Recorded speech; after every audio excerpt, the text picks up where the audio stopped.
I don't think you plan.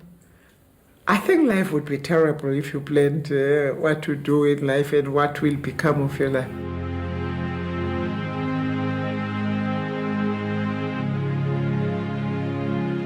I'm Zanywe Madikizela. That's who I am. I never dreamt I would meet a Mandela.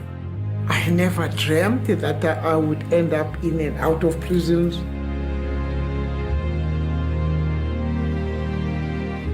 I think fate determines your journey.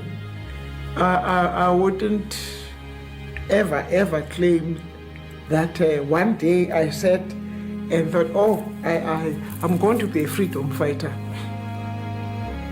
No, I was born out of the conditions of the country that determined who I ultimately became.